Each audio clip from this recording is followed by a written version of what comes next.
اب دیکھو میں ایک مثال دیتا ہوں کہ جب اللہ تبارک و تعالی حضرت موسیٰ علیہ السلام کو فرعون کے پاس بھیج رہے ہیں تو کیا فرماتے ہیں جا کر حضرت موسیٰ حضرت ہارون علیہ السلام دونوں کو بھیجا فرعون کی اصلاح کے لیے، تو فرمایا کہ قولا لہ قولا لینا، ان سے جا کر نرمی سے بات کرنا، لعلہ یتذکر او یخشی، شاید وہ نصیحت قبول کر لے اور خدا کا خوف آ جائے اس کو۔ حالانکہ اللہ تعالیٰ کے تو علم ازلی میں یہ بات تھی کہ اس کو نصیحت حاصل کرنی نہیں ہے اور وہ کفر ہی پر مرے گا، یہ تو اللہ تعالیٰ جانتے تھے۔ لیکن موسیٰ علیہ السلام اور ہارون علیہ السلام سے فرمایا کہ تم اپنے دل میں یہ امید رکھو کہ لعلہ یتذکر او یخشی۔ تو ایک داعی کا کام یہ ہے کہ جب وہ دعوت دے اخلاص کے ساتھ دے، ہمدردی کے ساتھ دے، نرم انداز میں دے، شفقت کے ساتھ دے، محبت کے ساتھ دے، تو اس کو امید یہ رکھنی چاہیے کہ میری اس دعوت کا فائدہ ہوگا، دوسرا اس کو قبول کرے۔ تو یہ اس شخص کا کام ہے جس کو ہاتھ سے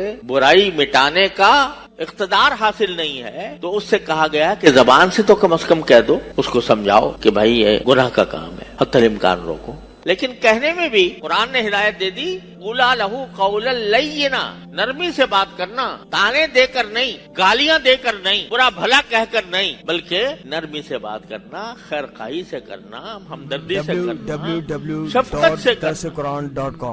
انبیاء کرام علیہ السلام کا طریقہ تبلیغ یہ ہوتا ہے۔ یہ نہیں کہ آپ نے کھڑے ہو کر اس کو اس پر غصہ کرنا شروع کر دیا، اس کو برا بھلا کرنا شروع کر دیا، یہ کیا کر رہے ہو تم، فاسق و فاجر آدمی ہو۔ یہ دعوت نہیں ہے، یہ غلط ہے، یہ پیغمبروں کا طریقہ نہیں۔ پیغمبروں کا طریقہ یہ ہے کہ نرم بات کرو، چاہے کتنا بڑا سرکش کیوں نہ ہو۔ میرے والد ماجد قدس اللہ تعالیٰ اللہ تعالیٰ ان کے درجات بلند فرمایا کرتے تھے کہ تم موسیٰ علیہ السلام سے بڑے مصلح نہیں ہو سکتے، اور تمہارا مخالف فرعون سے بڑا گمراہ نہیں ہو سکتا۔ فرعون سے بڑا گمراہ کون ہوگا؟ جو خدائی کا دعوے دار تھا، جو کہتا تھا میں خدا ہوں، اس سے بڑا گمراہ کون ہوگا؟ تو تمہارا مخالف جو ہے وہ فرعون سے بڑا گمراہ نہیں ہو سکتا، تم موسیٰ علیہ السلام سے بڑے مصلح نہیں ہو سکتے، مگر ان کو بھی کہا جا رہا ہے کہ قولا لہ قولا لینا، نرمی سے بات کر۔ تو جو امت کو پیدا کیا گیا ہے دوسروں کے لیے، وہ اس لیے کہ اپنے ساتھ وہ دوسروں کی بھی فکر کرے۔ دوسرا اگر جہنم کی طرف جا رہا ہے،